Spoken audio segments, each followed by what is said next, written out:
e invocou o nome do Senhor. Depois caminhou Abrão dali, seguindo ainda para o lado do sul. Irmãos, observem só como é que está dividido pedagogicamente esse texto. Vai ficar melhor para a sua memorização. Veja, a primeira seção que nós temos aqui no texto vai do verso 1 ao verso 3. A segunda seção vai do verso de número 4 e se estende até o verso de número 6. E a terceira seção, do verso de número 7 até o verso de número 8. A quarta seção é um ato conclusivo. É apenas o verso de número 9. Então, recapitulando. Verso 1 ao verso 3. Verso 4 ao verso 6. Verso 7 e o verso 8. E nós temos um ato conclusivo aí no verso de número 9. Pedagogicamente esse texto está dividido desta maneira. Que lição nós podemos tirar desse texto? O que é que Cristo nos ensina acerca de Gênesis capítulo 12? Nós temos aqui uma lição doutrinária extremamente forte. Talvez você já tenha ouvido falar, certamente, creio eu, que você tenha ouvido falar da doutrina da preservação do povo. Aliás, a palavra preservação, ela se ocasiona em duas circunstâncias. Primeiramente, de forma espetacular, Deus preserva a sua palavra. A doutrina da preservação nos anuncia isso. Deus preserva a sua palavra. Ele não deixa que a sua palavra seja lançada em terra. Se tem uma coisa que Deus ama é a sua palavra. Mas também se tem um povo que Deus ama é o seu povo. Então, assim como preserva a sua palavra, Deus também preserva o seu povo. E graciosamente, se você se encontra como povo de Deus, saiba que você está sendo preservado. A tal ponto, a tal medida, que por você Cristo derramou o seu sangue, deu a sua vida. Então a doutrina da preservação é uma doutrina fantástica de como Deus nos preserva da corrupção. Como Deus nos preserva da morte. Como Deus nos preserva para o louvor de sua glória. Agora há pouco, nós cantamos juntos o Salmo de número 16. E lá no Salmo 16, nos seus versos finais, nos versículos finais daquele Salmo, diz que o Senhor preservou a Cristo, o seu santo, para que ele não visse a corrupção. Corrupção ali, não na corrupção nos termos modernos que nós temos hoje, na corrupção no campo político, não é isso. A corrupção ali é que o seu corpo não viu ser chagueado ou destruído por ocasião da morte. Uma vez que a própria Escritura nos diz que ao terceiro dia ele ressuscitou. Então, de fato, o seu corpo não viu a corrupção. Então, Deus preservou a Cristo. E ao preservar a Cristo, nos preserva também. Preserva o seu povo. Então, veja que notícia maravilhosa. Você faz parte do povo da aliança, do povo do pacto. E Deus lhe preserva. Agora, aprendamos aqui pelo texto bíblico como Deus preserva o seu povo. Alguém pode estar se perguntando, sim, eu sou preservado, mas eu gostaria de saber como sou preservado. Os químicos sabem, aqueles que dão-se ao campo da saúde, que para o exame de alguma coisa, e principalmente de partes do corpo humano, é necessário que haja a preservação para que o estudo anatômico possa ser realizado.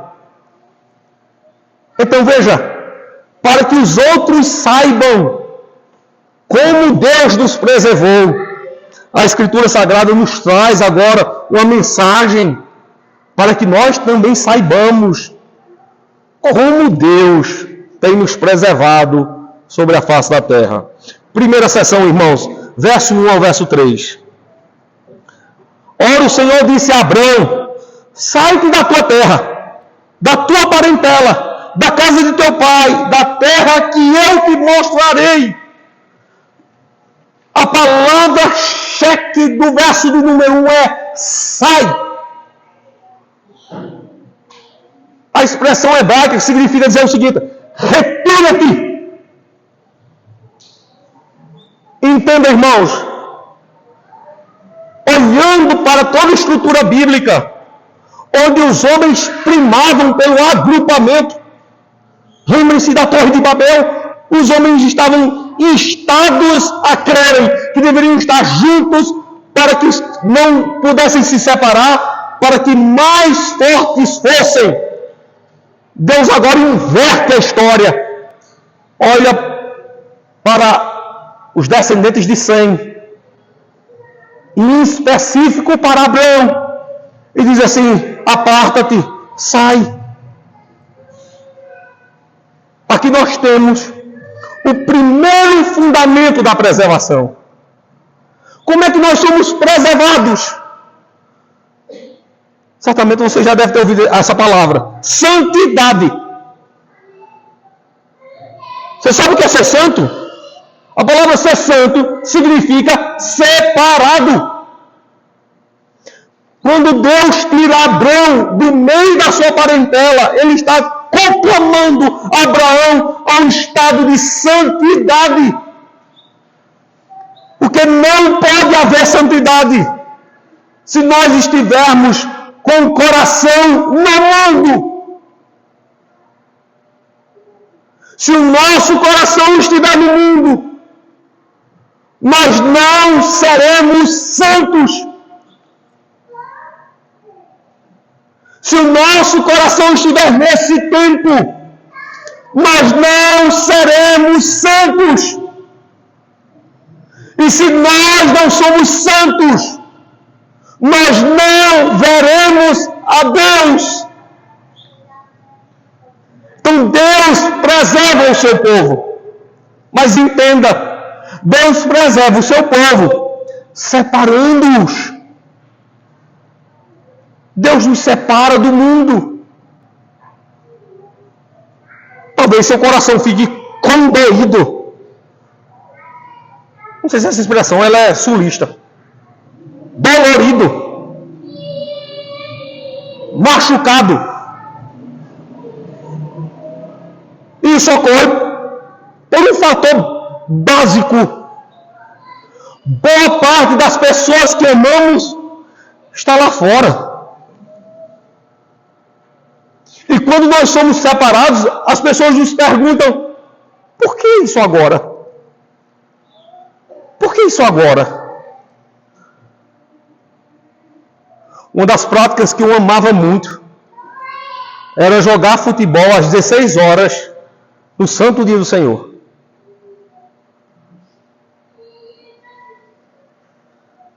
E um dia eu cheguei na igreja mancando. Eu cheguei cedo, o culto não havia começado. Sentei num banco. Os filhos do pastor sentaram ao meu lado. Nós éramos bem amigos, bem próximos. Na época eu trazia alguns colegas para a igreja. Sentaram comigo. Mas quando eu cheguei na igreja, já estavam algumas pessoas e elas perceberam que eu havia chegado mancando. Terminado o culto, aconteceu uma coisa que nunca tinha acontecido. Na saída da igreja, o pastor me disse: olha, aguarde só um minutinho aí, eu vou levar em casa. Aí eu disse: mas pastor, não tem necessidade, a minha casa não fica nem a 500 metros da igreja, eu vou a pé. Ele disse: não, você está com o pé machucado porque você está em pecado, então assim, onde abundou o pecado, vai superabundar a graça. Eu vou ter que lhe levar em casa. Eu vou ter que fazer o exercício da misericórdia com você. Eu disse: pecado eu? Eu não fiz nada. Ele disse: por que você está mancando? Eu disse: porque eu estava jogando futebol. Ele disse: pois é, no dia do Senhor, no dia de domingo, no dia que Cristo lhe apartou para o culto, você não tinha da segunda ao sábado para jogar futebol? Foi jogar futebol justamente no dia do Senhor. Veja, eis o seu pecado, meu irmão. Mas, veja, eu quero lhe ensinar que onde habitou o pecado, superabundou a graça de Deus. Eu vou sair com você dentro do meu carro, de forma bem lenta, para a gente demorar para chegar na sua casa. Se você fosse andando, ia chegar mais rápido. Agora você vai de carro comigo, mas você vai escutando da igreja até o seu prédio. E assim foi. E eu confesso para vocês, irmãos, foi um dos maiores sermões e uma das mais belas pregações do Evangelho que eu escutei. Não foi num púlpito de uma igreja, mas foi dentro de um carro. Cristo me ensinando a ser separado dos desejos do mundo, para verdadeiramente o amá-lo. Como é que Deus nos preserva? Ele não nos deixa lá fora. Ele nos atrai a si. Já não ouvistes no Evangelho o que é que Mateus registra? Capítulo 11, verso 28. Cristo chamando os homens do mundo para si. Vinde a mim todos vós que estáis cansados e sobrecarregados, e eu vos aliviarei. Verdadeiramente o nosso Senhor nos aparta do mundo. Um adendo aqui. Jogar futebol não é pecado. Se torna um pecado é jogar no dia do Senhor. Isso é pecado. No dia separado, no dia de repouso, no dia de descanso. Porque aquele dia é o dia da adoração solene. Esse é o erro. E ali eu fui ensinado como verdadeiramente amar o meu Senhor. Com a grave doutrina da santidade. Cristo, portanto, me chama a um ato sublime, a conhecê-lo. Agora, veja no texto a consequência que nós gozamos quando nós somos separados do mundo. Veja o verso 2. Far-te-ei uma grande nação, e abençoar-te-ei, e engrandecerei o teu nome, e tu serás uma bênção. Quando nós somos santificados por Cristo, veja, algo inesperado ocorre em nós. É que ao invés de ser reconhecido lá fora, eu passo a ser conhecido por Deus. E essa é uma das mais belas doutrinas da Escritura Sagrada. Todos vocês aqui devem lembrar de um homem chamado Jó. Não é Ló que fala o texto, é Jó. O diabo se encontra com Deus. E Deus, portanto, pergunta ao diabo. Primeira pergunta, de onde vens? E a resposta dele é de rodear a terra. Então, ou seja, toda essa área criada eu conheço. Segunda pergunta divina. Tens visto o meu servo Jó? Veja como Deus se relaciona com Jó. Tem visto a Jó? Aí ele diz, tem. E ele já começa uma proposta. Permite-me que vá até ele e lhe tire a vida. Mas veja o teste de santidade que Deus faz com Jó. Mostrando para o diabo que Jó estava debaixo de graça. Ele disse, não os mate, mas o prove. E o diabo, por concessão divina, retira todos os prêmios, todos os bens, e toda a família de Jó. Mas percebeu que o coração de Jó não está no mundo. E em nenhum momento ele se abala com a perca. A tal ponto é que os outros que conhecem a Jó é que se espantam com sua perca. Os seus amigos o veem em um estado deplorável, a enfermidade que lhe ardia no corpo, a tal ponto de estar deitado sobre o saco de cinzas, coçando as suas feridas abertas com um caco de telha, maldizem. Depois, o único parente que lhe ficaram diz assim: Jó, faz alguma coisa por ti. Amaldiçoa o teu Deus.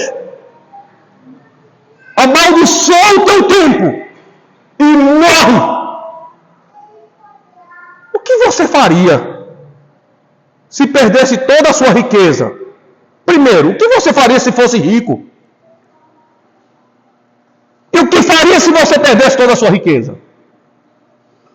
O que você faria se perdesse todos os seus filhos, em uma tragédia? E o que faria agora se perdesse a sua saúde? O que você faria? Veja, o coração de Jó estava apartado do mundo. E ele dizia assim como vive o meu Deus, vivo eu. E um dia lhe verei em sua glória. E ainda que consumida toda a minha carne, eu o verei. O homem com o coração apartado do mundo. Isso é santidade. Consequência: Deus o abençoa. Ele constitui uma nova família. Se torna saudável, mais rico, mais poderoso do que era antes. Deus lhe dá filhos. E o nome de Jó agora é conhecido em todo o Oriente. De tal maneira que nós temos um livro somente para Jó. É a consequência de ser apartado do mundo, ser santo. O Senhor nos abençoa. Mas tem uma notícia ainda mais graciosa. Veja, quando nós ganhamos um prêmio e ficamos extremamente alegres. Mas quando nós somos santos e somos abençoados por Deus, quem é que lucra com isso? Você acha que é somente você? Veja o verso 3. Abençoarei os que te abençoarem. Amaldiçoarei os que te amaldiçoarem. Pois em ti serão benditas todas as famílias da terra. Quando nós somos abençoados por Deus, até que está ao nosso lado, é abençoado também. É a gravidade da santidade, é a gravidade da separação. Quando nós somos preservados, os outros são preservados também. Viu? Deus preservou a Noé.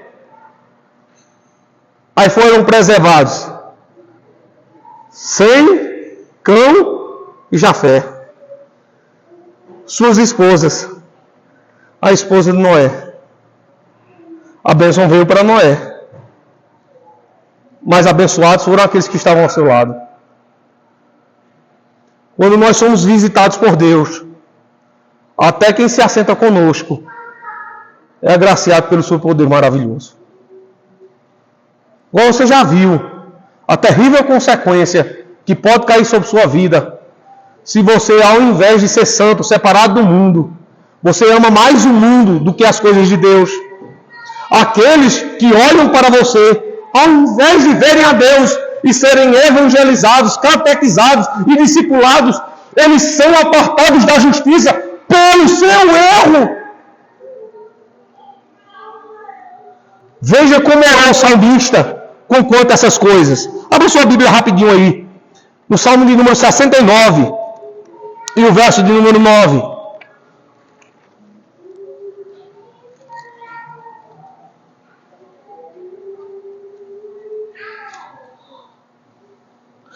Desculpa, Salmo 69, verso 6.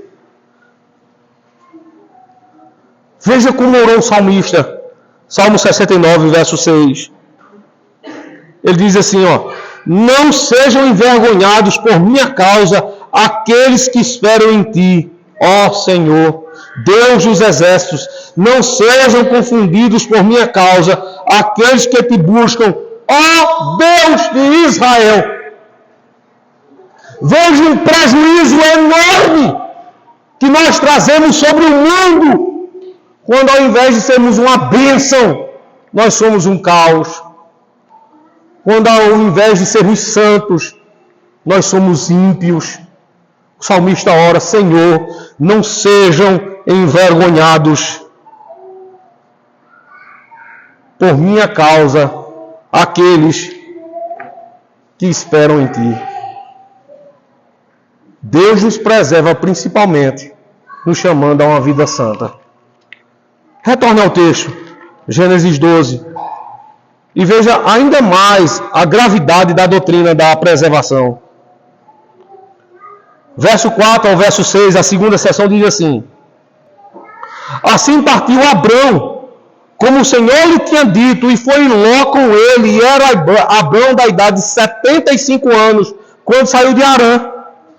Tomou Abraão a Sarai, sua mulher, e a Ló, filho de seu irmão, e todos os bens que haviam adquirido, e as almas que lhe acresceram em Harã, e saíram para irem à terra de Canaã, e chegaram à terra de Canaã. Passou Abraão por aquela terra, até o lugar de Siquém, até o carvalho de Moré, e estavam então os cananeus na terra.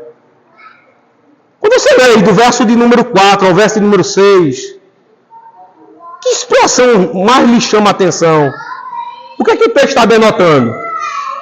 Deixa eu mostrar para vocês uma regra que acontece no texto hebraico. Isso é uma regra de interpretação da Escritura. Quando você começa a ler uma seção do texto, a parte focal está sempre no início do texto. Veja, assim como a parte focal estava no verso de número 1, separa-te, sai da tua terra. Veja, a parte focal aqui da segunda seção está no verso 4. Olha o que é que diz aqui que nos chama a atenção rapidamente. Escute bem. Assim partiu Abrão, como o Senhor lhe tinha dito.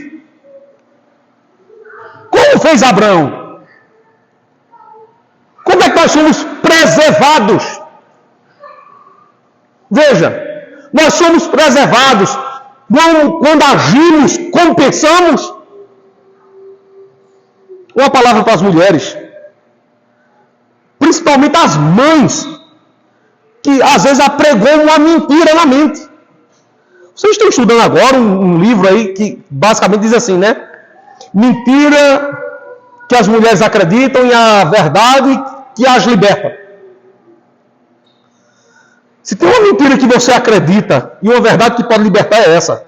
Nunca creia no desejo do seu coração. O nosso coração é enganoso. Veja, Abraão não fez segundo o impulso do seu coração. E veja, na história de Abraão, quando ele agiu segundo o ímpeto do coração, ele se deu muito, mas muito mal. Como cristãos, como é que nós devemos agir? Segundo o nosso pensamento? Segundo a inclinação do coração? Ou, letra C, opção 3, segundo a verdade de Deus revelada? Como devemos agir seguramente?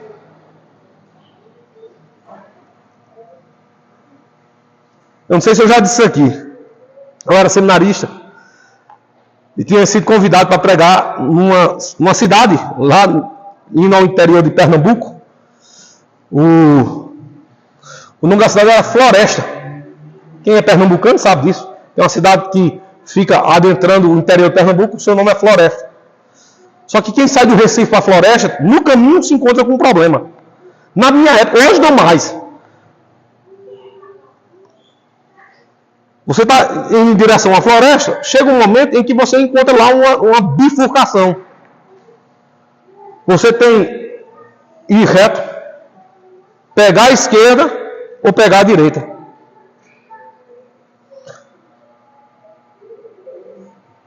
E alguém deve ter passado por lá e arrancou as placas. E eu disse, e agora? Há um colega que estava comigo, ia com a esposa, disse, ô Alan, e agora? Tu sabe chegar lá? Eu disse, nunca nem fui. Never, sei não. Ele olhou para mim e disse, quer dizer que a gente está perdido. Eu disse, então vamos usar da escritura. A mulher dele estava sentada atrás. Eu olhei para ela e disse assim, minha irmã, me diga uma coisa. Você está sentindo no coração que a gente deve tomar aqui rumo? E à frente, esquerda ou direita? Eu disse, não sei porquê. Eu estou sentindo no coração que a gente tem que ir para a esquerda. Eu disse, pronto, está decidido agora, está certo. Disse, não vamos para a esquerda, não, pega para a direita, porque o coração do homem é enganoso. Ela disse que é para a esquerda, vamos para a direita que a gente vai acertar em floresta. Claro que isso é uma brincadeira, mas veja, nós não somos dirigidos pelo coração. O nosso coração pode falhar e falha. Se tem uma coisa que não erra, como bússola e norte para um cristão, é a palavra de Deus. Então o texto sagrado diz que Abrão fez conforme o Senhor lhe havia dito. Saiba de uma coisa, você não é mais sábio do que Deus. Não somos nós que dizemos a Deus o que deve acontecer. Deixa eu abrir um parêntese aqui. Até mesmo quando oramos, nós não devemos dizer a Deus, Senhor, faça-se conforme a minha vontade. Não. A nossa oração para ser ouvida tem que estar de acordo com a vontade dEle.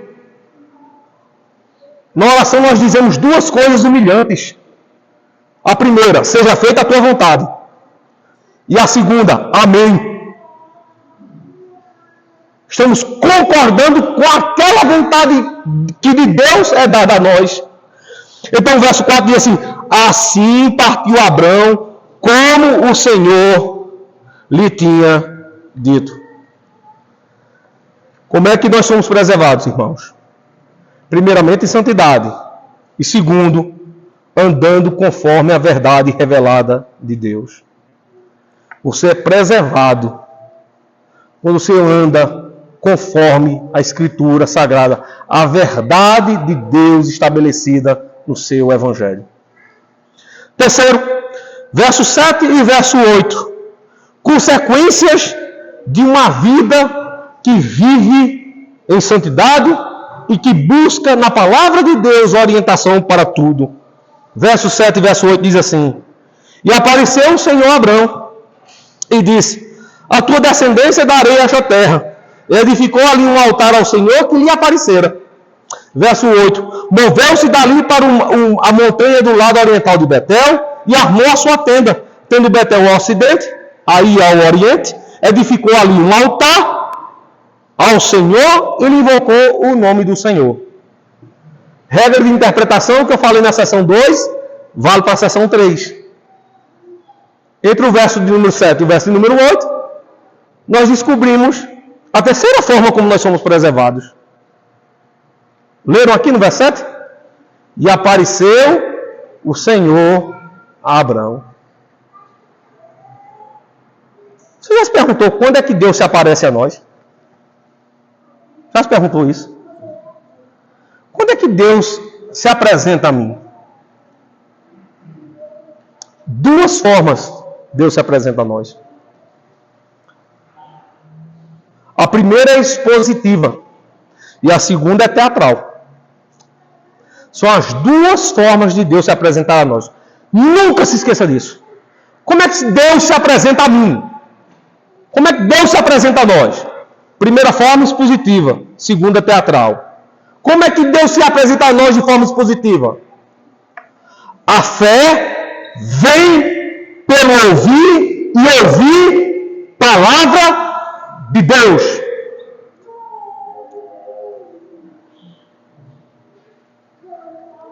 Deus disse, Cristo disse, é de Deus aquele que ouve a palavra de Deus. Expositiva. Quando a palavra expositiva é pregada a nós, Deus se revela a nós. Quando o ministro do Evangelho prega a palavra de instituição ao povo, Deus se revela a nós, irmãos. Está fazendo isso agora. Lembram lá de Hebreus 2:12? Repetindo o Salmo 22, verso 22. Quando a palavra é pregada, ele se faz presente no meio da congregação, anuncia o nosso nome ao Senhor e canta louvores conosco. A pregação expositiva faz Deus se revelar a nós pela exposição. Segundo, teatral, irmãos. Veja o teatro que é montado. Pão e vinho, corpo e sangue são manifestos à igreja. É a segunda forma de Deus se apresentar a nós. Aí aprendemos na escola dominical que o pão e vinho é um símbolo de quê? Da comunhão, do perdão. Quando tomamos o pão, quando tomamos o vinho, Cristo diz ao nosso ouvido: eu te perdoei. Você é meu. Acho que não há nada mais encantador do que isso. Veja, você é um ser extremamente apaixonado por Deus. Aliás, mudando a figura, né? Nós somos uma noiva, uma igreja apaixonada pelo nosso Senhor.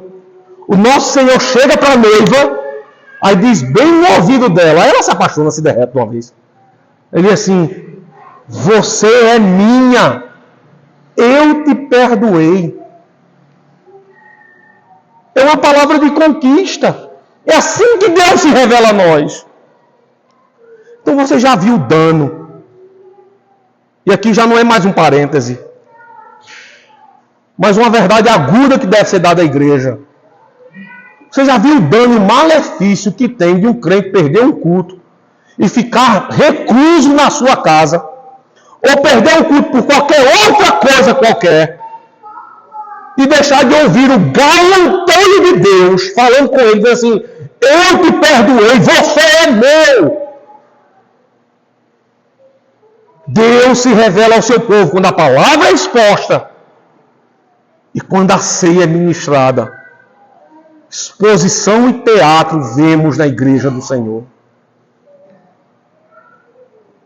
Conclusão, verso número 9. Veja, ele diz assim: depois caminhou Abrão dali, seguindo para o lado do sul. Então veja a implicação do verso 9. Abraão agora vai caminhar segundo a ordenança divina. Aí você que está aqui nessa manhã, então saia com esse ensinamento do seu coração. Tudo que você for fazer daqui para frente, faça debaixo de orientação divina. Deixe desse negócio de ouvir segundo o coração. Preciso ouvir um conselho do mundo. Não, escute o conselho de Deus. É Deus que vai ministrar ao seu povo a sua verdade.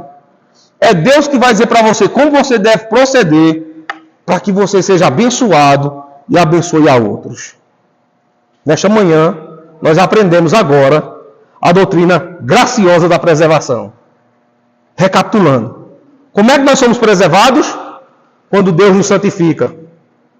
Como é que nós somos preservados, irmãos? Também? Quando fazemos ou andamos segundo a sua vontade. Quando é que nós somos preservados, irmãos? Quando Deus se revela a nós. Pregação expositiva e a comunhão da ceia do Senhor. Como é que nós somos preservados, irmãos? Verso 9. Quando andamos segundo a orientação divina e não segundo o posicionamento do coração. Deixe de ouvir seu coração e ouça a Deus. Que o Senhor nos abençoe, agora e para sempre. Vamos ficar de pé, irmãos. Vamos orar. Encerrar.